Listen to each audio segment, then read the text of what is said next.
نحاول إن شاء الله أن نكمل غزوة بني النضير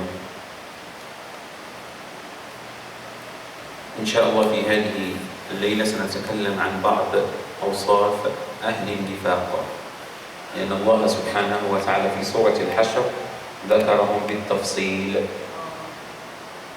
والآيات التي ذكرت في سورة الحشر ذكرت بعض الأوصاف.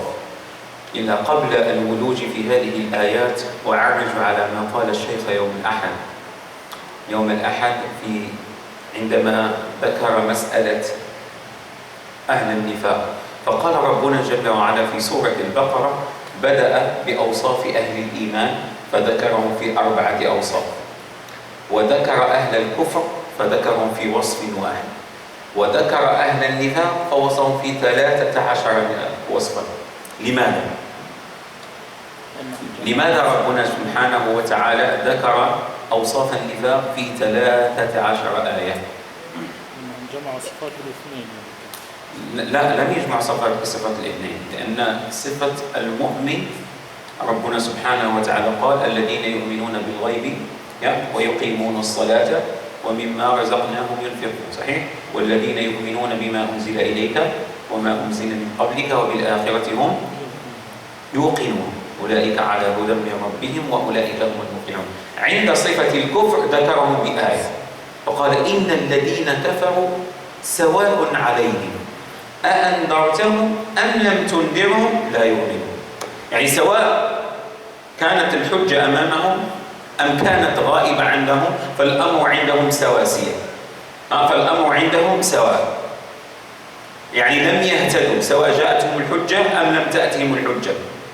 ثم قال ربنا سبحانه وتعالى بدأ الأوصاف 13 وصفا عن أهل النفاق، لأن الشيخ قال هؤلاء الذين يندسون داخل المجتمع الإسلامي ويحاولون أن يفككونه، يقع تفتيت من قبل هذه أو طائفة المنافقين. فالله سبحانه وتعالى قال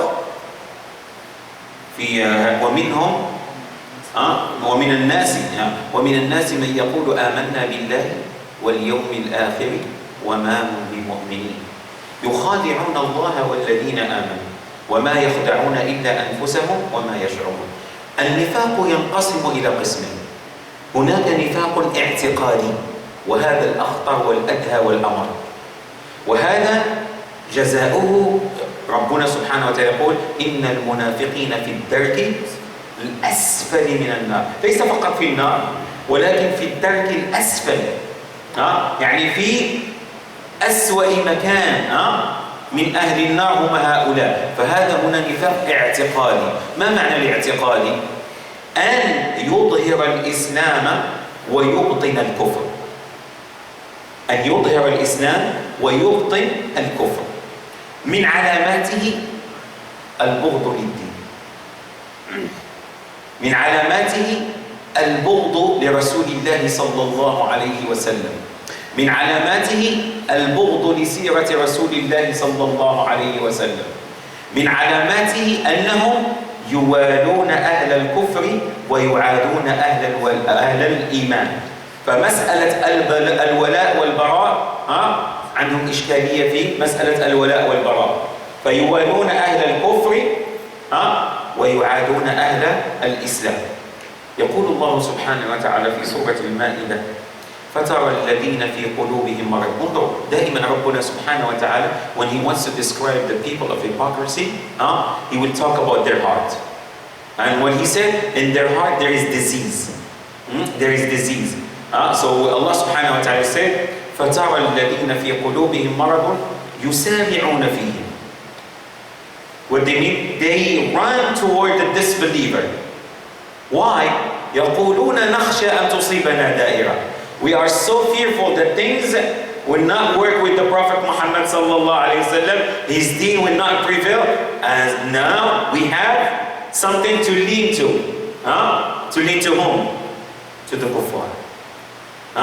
So Allah subhanahu wa ta'ala, that's how he described some qualities, bad qualities of the munafiqeen. يقولون نخشى أن تصيبنا دائرة فعسى الله. هنا عسى في القرآن تفيد اليقين. Whenever you hear asa, and Allah subhanahu wa ta'ala is being mentioned after asa, so no, this means certainty and certitude. فَعَسَى اللَّهُ أَن يَأْتِيَ بِأَمْرٍ بِالْفَتْحِ أَوْ أَمْرٍ مِّنْ عِنْدِهِ فَيُصْبِحُوا عَلَى مَا فَعَلُوا نَادِمِينَ. Then they will be very sorrowful and regretful of what they have done. So Allah subhanahu wa ta'ala in Surah Al-Hashr, as I mentioned, so he talked about the qualities of munafiqeen. So what the quality? He said, أَلَمْ تَرَ إِلَى الَّذِينَ نَافَقُوا يَقُولُونَ لِإِخْوَانِهِمُ الَّذِينَ كَفَرُوا. So no, there is a ukhuwa. There is a ukhuwa between what? Between أهل النفاق and أهل الكفر. أَلَمْ تَرَ إِلَى الَّذِينَ نَافَقُوا يَقُولُونَ لِإِخْوَانِهِمُ الَّذِينَ كَفَرُوا مِنْ أَهْلِ الْكِتَابِ لَئِنْ أُخْرِجْتُمْ لَنَخْرُجَنَّ مَعَكُمْ. If you were to go and encounter and fight the Prophet sallallahu alaihi wasallam, we will be there with you. You know, we will be there for you, with you. So then, لَإِنْ أُخْرِجْتُمْ لَنَخْرُجَنَّ مَعَكُمْ وَلَئِنْ قُوتِلْتُمْ لَنَنْصُرَنَّكُمْ. And if you were to fight the Prophet sallallahu alaihi wasallam, we will give you victory. وَلَا نُطِيعُ فِيكُمْ أَحَدًا أَبَدًا. وَلَا نُطِيعُ فِيكُمْ أَحَدًا أَبَدًا. So they will not disobey them in any way, by any means. They will follow them. So that's it. But Allah subhanahu wa ta'ala told us, لَإِنْ أُخْرِجُوا لَا يَخْرُجُونَ مَعَهُمْ وَلَئِنْ قُوتِلُوا لَا يَنْصُرُونَهُمْ وَلَئِنْ نَصَرُوهُمْ لَيُوَلُّنَّ الْأَدْبَارَ ثُمَّ لَا يُنْصَرُونَ. So that means everything that they said was a basic lie. When it comes to their allegiance and their loyalty to the people of Ahl al-Kitab. The second kind of nifaq, what we call al-nifaq al-amali. The nifaq based on actions. What does it mean?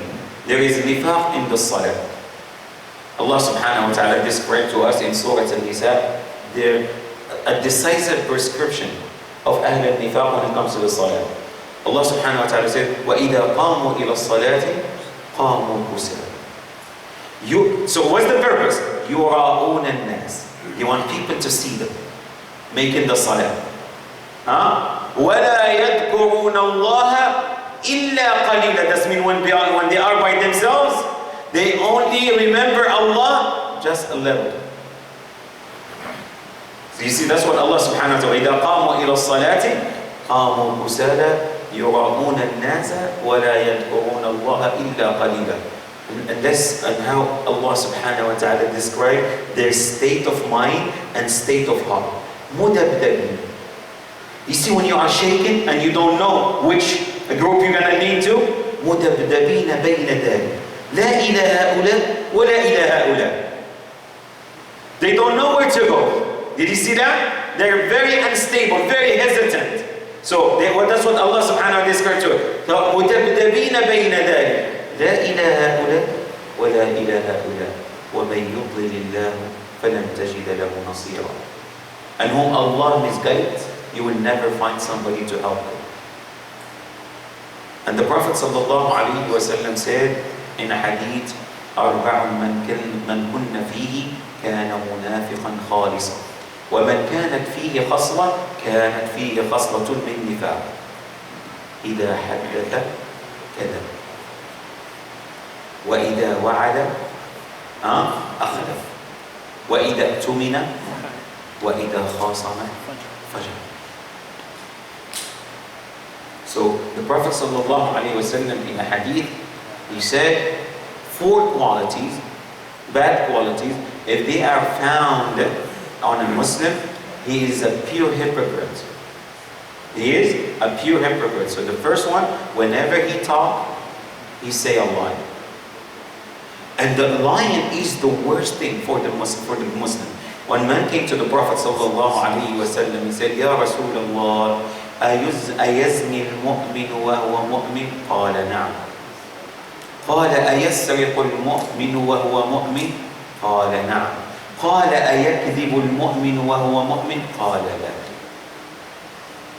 لا, absolutely. So that when a man came to the Prophet ﷺ asking him a question about it is possible for a believer to remain a believer while committing a fornication, he said yes.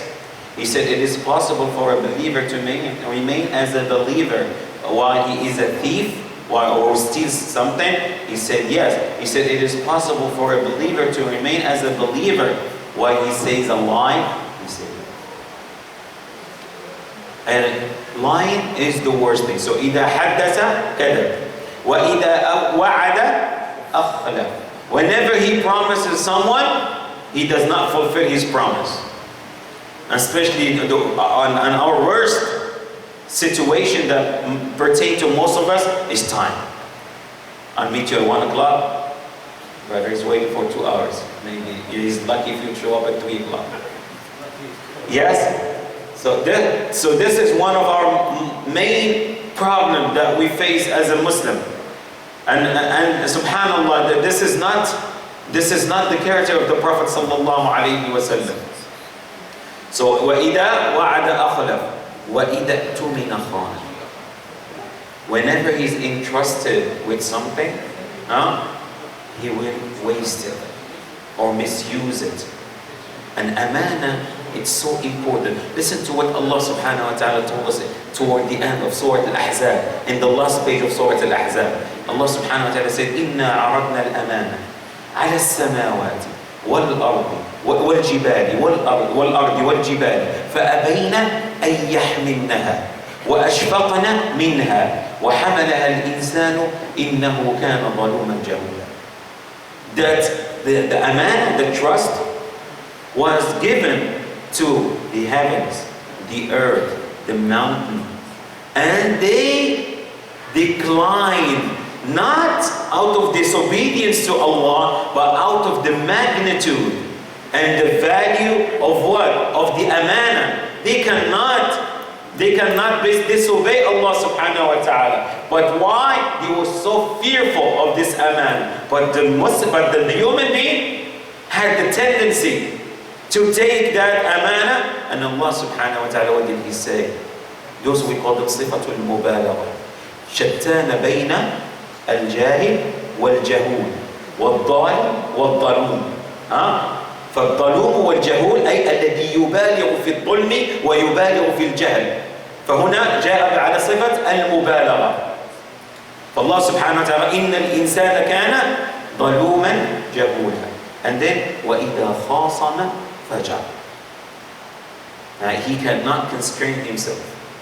In case of a dispute is taking place between two, no, he wants to take it to a different level.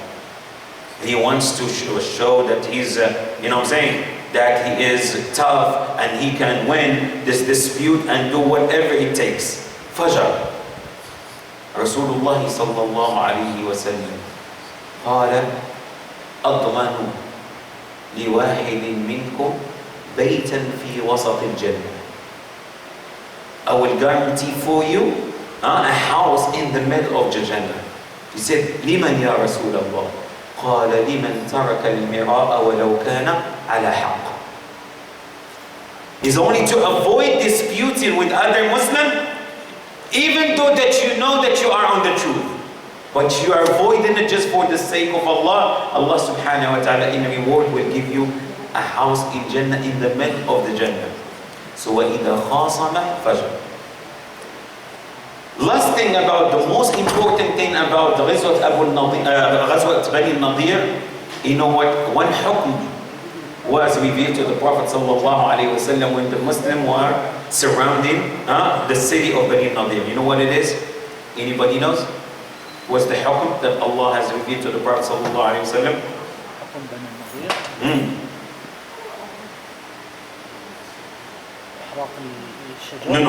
No, yeah, that's it, no. Another hukm. It's a hukm beside that one. Tahrim al-khamr. As we know, Allah subhanahu wa ta'ala, through His infinite wisdom, did not forbid khamr at one time. Why? Because why? Because it is a عادة اجتماعية. Anything that has to do with الاعتقاد, الله سبحانه وتعالى يحرمه على التوبة ولا يتوانى فيها. لا يتوانى فيها بل يحرمها جزما وفورا وتوا. Right away, Allah subhanahu wa ta'ala, whenever there is something pertaining to al-i'tiqad, what we call the creed, Allah subhanahu wa ta'ala will immediately forbid it upon the Muslims. But the khamr, Allah subhanahu wa ta'ala has to go through 3 stages. Why? The Arab were very addicted to khamr. And something that they lived with, you know, like as we have the tea. You see, even in Ramadan we have to drink tea. So it is very important to them. For them, the khamr, it's so important. So Allah subhanahu wa ta'ala, through His infinite wisdom, now the salah is already been prescribed upon the Muslim. So Allah subhanahu wa ta'ala said, يَا أَيُّهَا الَّذِينَ آمَنُوا لَا تَقْرَبُوا الصَّلَاةَ وَأَنْتُمْ سُكَارَى حَتَّى تَعْلَمُوا مَا تَقُولُونَ. Now how would you pray when you are in a state of intoxication? So what happened? Between the times of the salah is very short. Now it's going to make it very difficult for you to drink between Maghrib and Isha or between Dhuhr and Asr. You might have some leeway between the Fajr and between Dhuhr. I think this is the longest time between the two salah. But between Maghrib and Isha, between Asr and Maghrib, so Allah subhanahu wa ta'ala initiated the tahreem, not a full tahreem, a complete tahreem, but He said, يَا أَيُّهَا الَّذِينَ آمَنُوا لَا تَقْرَبُوا الصَّلَاةَ وَأَنْتُمْ سُكَارَى حَتَّى تَعْلَمُوا مَا تَقُولُونَ. The second time, Allah subhanahu wa ta'ala in Surah Al-Baqarah, He said, وَيَسْأَلُونَكَ عَنِ الْخَمْرِ وَالْمَيْسِرِ قُلْ فِيهِمَا إِثْمٌ كَبِيرٌ وَمَنَافِعُ لِلنَّاسِ وَإِثْمُهُمَا أَكْبَرُ مِنْ نَفْعِهِمَا. So they ask you about what? The khamr and gambling. He said there is some benefit, however there is some bad, but the bad outweigh the good. So here, this is another indication, that says Nabi. What the Prophet sallallahu alaihi wasallam called it, al-khamr. Ummul khaba'ith. The mother of the evil. That's why the Prophet ﷺ, he curses those who drink it, those who sit with the people who drink it, those who makes it, those who deliver it, those who buy it, those who sell it. All these kind of group are being cursed by the Prophet ﷺ.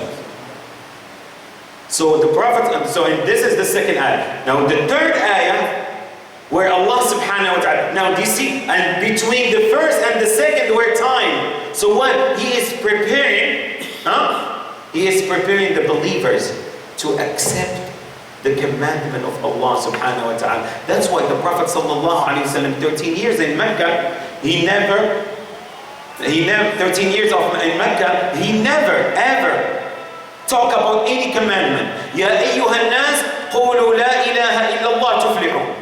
13 years, that all he was conveying and communicating the message. All people. So in the third, it comes with a complete tahrim. What Allah subhanahu wa ta'ala said in Surah Al-Ma'idah. Ya ayyuha alladhina amanu, innama al-khamru, wal-maysiru, wal-ansaru, wal-azlamu, rijsun min amal al-shaytani fajtanibuhu, la'allakum tuflihun. Why?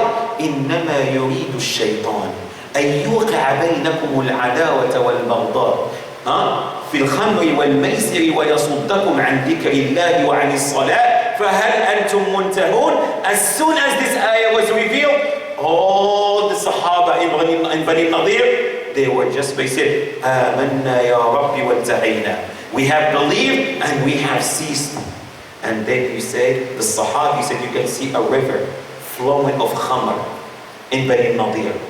Immediately, in 1970, here in the United States, they wanted to control and to stop people from drinking. You know what I'm saying? It cost them, only 1 month of advertising, $23.5 million.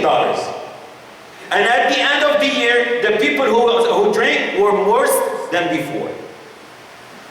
When you have the belief, you don't need no guard. You submit your will to Allah. أقول قولي هذا وأستغفر الله لي ولكم فاستغفروه يا فوز المستغفرين. اللهم اجعلنا من الذين يستمعون القول فيتبعون أحسنه.